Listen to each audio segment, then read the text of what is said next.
탈북 후 후기성도가 되기까지 김두현 앤드 맹지연 부부 이야기. 회색 안경에 회색 스웨터를 걸친 맹지연 씨는 북적북적거리는 북한의 한 시장 앞에 서 있었다. 며칠 전 전화를 건 낯선 사람이 입으라는 대로 입고 나온 것이다. 그는 자신의 말을 듣는다면 지난 8개월 동안 보지 못한 남편을 다시 만날 수 있다고 했다. 약속된 장소에서 1시간을 기다렸지만 아무도 나타나지 않았다. 그러나 지연 씨는 집으로 돌아갈 수 없었다. 제가 그날 그대로 돌아가 전화 속의 인물을 만나지 못한다면 그건 영원히 남편을 볼 수 없을 거라는 뜻이었어요. 지연 씨는 말했다. 기다리는 것이 유일한 방법이었죠. 그녀는 계속해서 기다렸다. 13분이 더 지났을 무렵 한 남자가 지나가며 한마디를 속삭였다. 나를 따라오시오. 북한에서의 삶. 맹지연 씨와 그녀의 남편 김두현 씨의 삶은 영화처럼 느껴진다. 그들의 이야기를 듣고 있자면 거의 모든 것이 눈앞에 생생하게 펼쳐지는 것 같다. 그들의 사랑 이야기는 모험과 희생으로 가득하며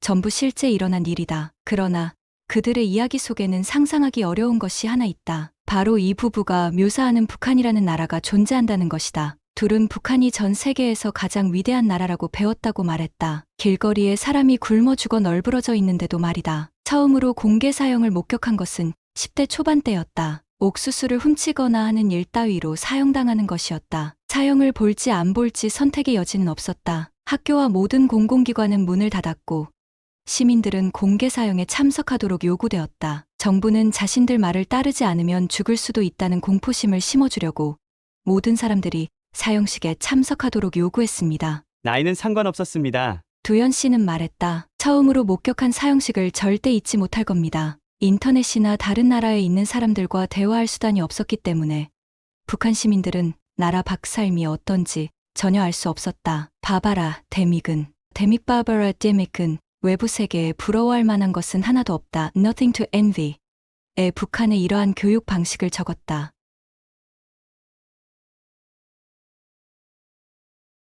북한은 패러디를 초래한다. 우리는 과도한 허위선전과 그에 쉽게 속아 넘어가는 북한 시민들의 모습을 보며 웃음을 터뜨리곤 한다. 그러나 신생아 시절부터 시작되는 세뇌와 14시간 동안 운영되는 공장식 타가소를 생각해보라. 그리고 향후 15년 동안 접하게 되는 모든 노래, 영화, 신문기사, 그리고 광고마저도 김일성을 신격화하기 위해 만들어졌다는 것을, 김일성의 신성함을 의심하게 할 그 어떤 것도 들어올 수 없게 밀봉된 이 나라에서 누가 이에 반발할 수 있겠는가? 로봇 같은 삶을 살았습니다. 두현 씨는 말했다. 세뇌당했죠. 정부가 가르치는 것을 절대적으로 믿었습니다. 지연 씨와 두현 씨가 여태 속았을지도 모른다는 생각을 하게 된 것은 고등학생 때 남한에서 제작한 드라마를 보면서였다. 많은 사람들은 이 드라마를 본다는 이유로 사형당했다. 그러나 이를 통해 이 둘의 삶을 바꾸어 놓을 의심의 씨앗이 마음속에 자리 잡았다. 토마토족의 딸과 포도족의 아들, 지구상에 몇 남지 않은 전체주의 사회 중 하나인 북한은 김일성 일가에 얼마나 충실한가에 따라 시민을 세 가지로 나누는 송번, 계급제를 사용하고 있다. 가장 충실한 시민은 최고의 혜택과 자원을 받는다. 계급은 세 가지 과일의 이름을 따서 지어졌다. 토마토는 안과 밖으로 사회주의 정권에 충실한 사람, 사과는 겉으로는 나라의 독재자에게 충실한 듯 보이지만 정부가 봤을 때는 사상 개선이 필요할지도 모르는 사람, 마지막으로 포도는 김일성 일가에 충성하지 않거나 겉도는 사람을 나타낸다. 이러한 시스템 속에서 지연 씨의 가족은 김일성 일가에 충성을 다하는 토마토였고 반대로 두현 씨의 아버지는 정부의 적으로 여겨지는 포도였다. 둘은 예상 밖의 짝이었다. 그러나 두현 씨와 지연 씨의 좋은 친구였던 근로 감독관은 둘이 잘 어울릴 것이라고 생각했다. 그는 둘이 만나보기를 바라며 지연 씨를 두현 씨의 고향으로 출장 보냈다. 둘은 설레이는 마음으로 만날 날을 기다렸다. 그러나 지연 씨는 가는 길에 강도를 만나 날카로운 면도칼에 얼굴을 베이는 사고를 당하고 말았다. 지연 씨는 공격에서 살아남았지만 두현 씨의 고향에 도착했을 땐 얼굴이 반창고로 뒤덮인 상태였다. 자신이 쓸모가 없다는 생각과 슬픔이 겹치며 지연 씨는 아무도 만나고 싶지 않았다. 너무 안타까웠어요. 아무 말도 할 수가 없었습니다. 뭐라고 말할 수 있었을까요? 괜찮을 거라고 말할 수 없었어요. 두현 씨는 말했다. 괜찮을 거라 말만 건네는 대신 두현 씨는 자신이 도울 수 있게 해달라고 지연 씨를 설득하여 일터로 나섰다. 지연 씨는 출장 기간이었던 20일 동안 매일 병원에 가야 했다. 처음에는 도움을 받고 싶지 않았지만 결국 두현 씨가 자신을 병원에 데려다 주는 것을 허락했다. 병원을 오가는 동안 둘은 같은 차를 타고 다녔지만 대화는 거의 없었다. 지연 씨가 7시간이나 떨어진 본가로 돌아간 이후에도 두현 씨는 자꾸만 그녀 생각이 났다. 얼마 지나지 않아 둘은 전화 통화를 시작했고 1년 후 두현 씨는 결혼을 허락받기 위해 지연 씨의 집을 방문했다. 그녀의 부모님은 둘이 서로 맞지 않는다며 거절했지만 4년이라는 시간 동안 전화로 장거리 연애를 하는 딸을 보며 결국 결혼을 허락했다. 단, 조건이 하나 있었다. 두현 씨가 지연 씨의 고향으로 이사 오는 것이었다. 두현 씨는 동의했고 둘은 얼마 지나지 않아 결혼식을 올렸다. 도망쳐야 한다. 부부는 즐거운 결혼 생활을 했다. 그러나 신혼의 단꿈에 여전히 젖어 있어야 할 때 두현 씨의 삶은 송두리째 뒤집혔다. 아버지께서 감옥에 갇혀 있다가 결국 사형당한 것이었다. 이 끔찍한 사건을 통해 두현 씨는 살면서 처음으로 어떻게 하면 자신의 아버지가 마주한 것과 같은 지독한 운명에서 벗어날 수 있을지 진지하게 고민하게 되었다. 그는 자신의 정신과 안전을 위해 탈북을 시도해야 한다는 것을 알았다. 그리고 곧바로 계획을 짜기 시작했다. 2009년 두현 씨는 아내에게 보름 동안 출장을 가게 되었다고 말했다. 두현 씨가 예정된 날에 돌아오지 않자 지연 씨는 남편이 살해당했을지도 모른다는 생각을 했다. 그러나 한 달이 지났을 즈음 또렷한 기억이 떠올랐다. 남편이 출장을 떠나던 날 기차역에서 남긴 말이 있었는데 돌이켜보니 훨씬 더 중요한 메시지를 담고 있었던 것이었다. 여기에서 살지 않아도 돼요. 우리가 살기에 더 나은 곳이 있다면요? 거기 가서 살 수도 있어요. 당시에는 북한에 있는 다른 도시를 말한다고 생각했다. 그러나 남편의 실종 이후 생각해보니 그 말에는 다른 뜻이 담겨 있었다. 남편이 이 나라를 탈출한 것일까? 두현 씨는 출장을 떠난 것이 아니었다. 브로커의 도움으로 중국, 라오스, 태국을 거친 3개월의 여정 끝에 남한에 도달했다. 도착과 즉시 우리나라 정부는 그가 간첩이 아니라는 것을 확실히 하기 위해 수개월 동안 감찰을 두었다. 이 기간 동안 두현 씨는 북한에 있는 아내 생각에 잠을 이룰 수 없었다. 며칠 동안 고열에 시달리고 온종일 울었다. 할 수 있는 것이 아무것도 없다고 느꼈다. 그런데 갑자기 신이라는 단어가 떠올랐습니다. 두현 씨는 말했다. 북한의 종교가 허락되지 않는다는 것을 생각하면 놀라운 일이었다. 부부는 신이라 믿었던 김일성이 세상을 떴을 때 받았던 충격에 대해 이야기했다. 두현 씨가 가진 기독교와의 유일한 경험은 2005년도 고향에서 기독교인이었던 이웃들이 집에서 끌려나와 체포되는 것을 목격한 것뿐이었다. 그들은 사형을 피할 수 없다는 것을 알았지만 끌려가면서도 우리는 죽지 않는다. 우리는 영원히 산다. 영원한 삶을 외치고 노래했다고 한다. 나중에 듣기로는 이웃들이 하늘에 있는 신을 믿었으며 매주 일요일에 지하에서 그 신을 숭배하는 모임을 가졌다는 것이었다. 그들을 이해할 수 없었어요. 왜 그렇게 멍청했을까? 두현 씨는 이웃들이 사형을 확실시하려는 듯 소리를 지르는 것을 이해할 수 없었다고 말했다. 그러나 지금 생각해보면 그들이 가졌던 신앙이 얼마나 컸는지 믿을 수 없을 정도입니다. 그 누구보다도 강한 신앙을 지닌 사람들이었어요. 죽을 것을 너무나도 잘 알고 있었죠. 두현 씨는 기독교인이었던 이웃들이 이 삶이 전부가 아니라는 사실을 믿었다는 것을 이제는 안다. 아팠던 동안 그는 이웃들이 믿었다는 하늘의 신에게 기도해야겠다는 생각이 들었다. 기도하는 방법은 전혀 몰랐습니다. 기도하는 방법도 신이 누구인지도 아무도 가르쳐주지 않았으니까요. 그렇지만 이렇게 말했습니다. 만약 하늘에 신이 있다면 제발 도와주십시오. 지금 당장 죽고 싶지 않습니다. 지금 제가 죽으면 제 가족, 특히나 아내는 제가 어디에 있는 줄도 모르고 생사도 모르게 될 겁니다. 온 힘을 다해 기도하고 또 기도했습니다. 두현 씨는 말했다. 두현 씨는 병원으로 옮겨졌고 몸을 회복하는 데는 한 달이 걸렸다. 건강을 되찾고 대한민국 정부의 감찰이 끝난 후 두현 씨는 하나님에 대해 더 알아봐야겠다는 느낌이 들었다. 몇몇 다른 종교를 살펴보고 난 후 지역 천주교 신부와 좋은 친구가 되었고 얼마 지나지 않아 성당에 열심히 나가는 신자가 되었다. 아내가 들으면 깜짝 놀랄 소식이었다. 다시 만나기 위해 감수해야 할 위험. 두현 씨가 실종된 8개월 동안 지연 씨는 매일 울며 지냈다. 어느 날 전화가 한 통 걸려왔다. 누구인지 목소리를 들어서는 알 수 없었지만 상대방이 지연 씨 맞습니까? 라고 물었을 때 그렇다고 대답했다. 상대방은 나중에 다시 걸겠다고 말하곤 전화를 끊었다. 지연 씨는 본능적으로 그 사람이 남편과 연관 있다는 것을 알았다. 남편이 여전히 살아있으며 북한을 떠난 것이 분명했다. 얼마 지나지 않아 같은 사람은 또 전화를 걸어 이렇게 말했다. 남편을 다시 만나고 싶다면 제가 하라는 그대로 하십시오. 낯선 사람의 지시를 따르는 것은 위험한 행동이지만 지연 씨는 그 어떠한 고통이나 두려움보다도 남편을 다시 만날 수 있다는 희망이 더 컸다고 말했다. 그녀는 희망을 붙잡고 시장으로 나섰다. 지연 씨가 1시간 넘게 기다리는 동안 누군가가 몰래 그녀를 지켜보고 있었다. 도움을 주러 나서기 전에 그녀를 믿을 수 있다는 것을 확실히 하려던 브로커였다. 브로커들은 사람들이 국경을 넘을 수 있도록 몰래 도와주고 돈을 받는다. 지연 씨가 혼자이고 도와줘도 안전하다는 확신을 얻은 후에 브로커는 그녀에게 다가가 나를 따라오시오. 라고 속삭였다. 지연 씨는 그의 뒤를 1시간 더 따라다니고 나서야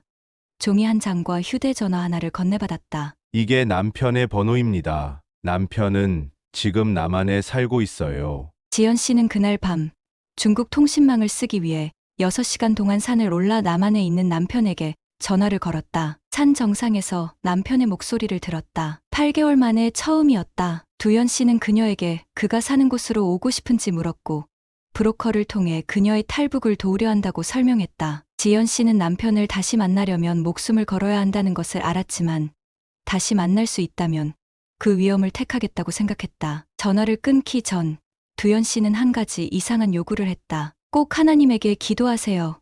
그는 아내에게 간청했다. 제발 하나님에게 당신이 무사히 이곳에 도착할 수 있기를 기도하세요. 그렇게 하면 그분께서 당신의 기도를 들어주실 것입니다. 지연 씨는 혼란스러웠다. 기도가 뭔지, 하나님이 뭔지도 몰랐다. 남편에게 무슨 뜻이냐고 물으며 혹시 더 높은 힘에 대한 새로운 믿음이 그를 바꾼 것인지 걱정했다. 제발, 부디 나를 믿어요. 두연 씨는 애원했다. 너무 많은 것을 묻지 말아요. 나를 믿고 따라와요. 하나님은 하늘에 계시고 당신을 아주 잘 알고 계십니다. 하늘에 있는 신, 지연 씨의 첫 기도는 아주 단순했다. 그렇지만 두연 씨는 아내가 무사히 남한에 도착할 수 있었던 이유는 하나님께서 도와주셨기 때문이라고 말한다. 무사히 북한을 탈출하여 2달이라는 시간 동안 꽁꽁 얼어붙은 압록강을 건너고 날카로운 철조망을 넘어 겨우 남편을 다시 만난 지연 씨는 종교에 거의 관심이 없었다. 두연 씨는 아내와 같이 성당에 가기 위해 조건을 제시했다. 성당에 같이 간다면 집안을 깨끗하게 치우거나 근사한 저녁을 사주겠다고. 아내는 이런 조건을 받아들이고 같이 성당에 참석했지만 예배 시간에는 깊은 잠에 빠지기 일쑤였다. 한 번은 의자에서 미끄러진 적도 있었다. 잠자기에 너무 좋은 곳이었어요. 지연 씨는 웃으며 말했다. 너무 부끄러웠어요. 두연 씨는 덧붙였다. 그러던 어느 날 지연 씨는 후기 성도, 교회 선교사들에게 영어를 배우면서 종교에 관심을 갖게 되었다. 선교사들은 수업 마지막 30분 동안 영원한 삶과 가족에 대해 이야기했다. 북한에 남아있는 가족들이 그곳을 떠날 일이 없다는 것을 알지만 그들을 다시 보고 싶은 마음은 너무나도 컸기에 선교사들의 메시지는 지연 씨의 마음속에 깊게 울려 퍼졌다. 선교사들의 가르침은 너무나도 강력했어요. 같은 지구에 같은 시대에 살면서도 제 부모님, 형제자매, 친구들을 볼 수 없잖아요. 그렇지만 제 가장 큰 소망은 가족을 다시 보는 것이었어요. 지연 씨는 말했다. 슬프게도 전 이 삶에서 제 가족들을 다시 볼 수 없을 거예요. 인생에서 가장 큰 고비지만 선교사들을 통해 영원한 삶과 가족에 대해 배웠고 희망을 얻었습니다. 다음 생에 제 가족들과 함께할 수 있다는 희망을요. 일터에서 돌아온 두연 씨는 집에 와 있는 자매 선교사들을 보았고 더는 아내에게 그들의 교회 이야기를 하지 말라고 부탁했다. 그는 천주교 신부와 아주 친한 친구였기에 성당에만 충실히 나가야 한다고 느꼈기 때문이다. 그러나 지연 씨는 영원한 가족에 대한 메시지를 믿고 싶었고 선교사들이 영어를 가르치러 올 때마다 다음 생에 대한 질문을 하기 시작했다. 그들을 믿고 싶었습니다. 그녀는 회상했다. 그러나 남편의 마음을 아프게 하고 싶지도 않았기에 선교사들과 만나는 것을 그만두었다. 그러던 어느 날 지연 씨는 선교사들의 교회를 한번 방문해야 한다는 강력한 느낌을 받았다. 두연 씨는 아내가 한번 참석하는 것에 동의했다. 그러나 그날 이후 지연 씨는 매주 일요일마다 교회에 나가고 싶어졌다. 지연 씨는 남편에게 잠시만이라도 같이 교회에 가보는 건 어떠냐고 물었다. 커다란 위험부담을 안고 그녀는 남편에게 이런 조건을 걸었다. 당신이 이 교회가 참되지 않다고 느끼면 저도 앞으로 이 교회를 가지 않을게요. 남편이 이 교회에서 영을 느끼고 좋은 감정을 가질 것을 알았어요. 제가 그렇게 느꼈으니까요. 지연 씨는 말했다. 남편이 예수 그리스도 후기 성도 교회가 싫다면 그녀 또한 성당에만 나가겠다고 약속했다. 두현 씨는 아내의 조건을 받아들였다. 두 교회의 차이는 확연했다. 매주 일요일 화려하게 꾸며진 성당에 나오는 사람은 200명이 넘었다. 반대로 수수한 후기 성도, 교회의 회중은 50에서 60명 남짓이었다. 그러나 예배당 안에 발을 디디자마자 두현 씨는 아주 강력한 느낌을 받았다고 말했다. 모든 사람이 하나님이라는 글자를 머리 위에 붙인 듯 했고 빛으로 가득 찬 것 같았다. 처음으로 기도해야겠다는 생각이 들었을 때 느낀 그 영을 다시 느낄 수 있었다. 이 교회는 하나님의 영이 함께합니다. 두현 씨는 그때 느낀 감정을 기억한다. 후기 성도가 되다. 교회에 나오기로 결정한 후 두현 씨는 물처럼 마시던 술을 끊기 위해 노력했다. 술을 너무나도 사랑했지만 진실로 하나님을 따르고자 한다면 그분이 도와주신다 라는 것을 배웠다. 주님의 도움으로 두현 씨는 이전에 2번이나 실패했던 금주에 성공했다. 2014년 7월 6일 지연 씨가 침례를 받았고 두현 씨는 그로부터 6개월 후인 12월 25일에 침례를 받았다. 부부는 새로 찾은 종교를 온 마음을 다해 받아들였다. 침례 받기 전에도 행복하다고 생각했어요. 그런데 침례 받고 나니까 행복의 질이 전과는 달랐어요. 이처럼 큰 행복을 느껴본 적이 없어요.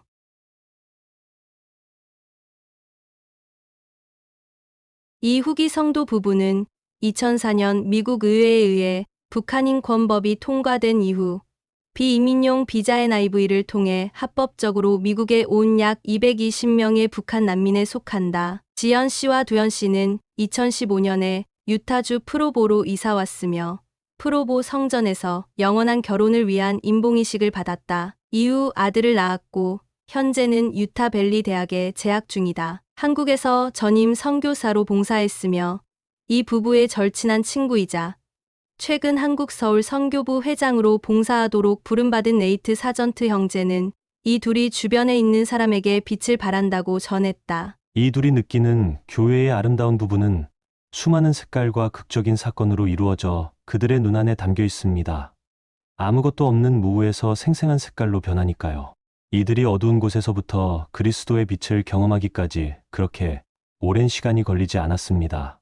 지연 씨와 두현 씨는 이 말에 동감한다. 자유나 종교에 대한 개념도 없이 살다가 예수 그리스도 후기 성도 교회의 신실한 회원으로 미국에서 살게 됨으로써 세상을 다르게 바라보는 시각을 갖게 되었고 그들이 가진 지식을 다른 이들과 나누고 싶어졌다. 지연 씨는 이렇게 전했다. 꽃이나 친구, 다른 사람이 건네는 친절한 말 한마디 같은 정말 작은 일을 통해서도 하나님에 대한 신앙을 갖게 됩니다.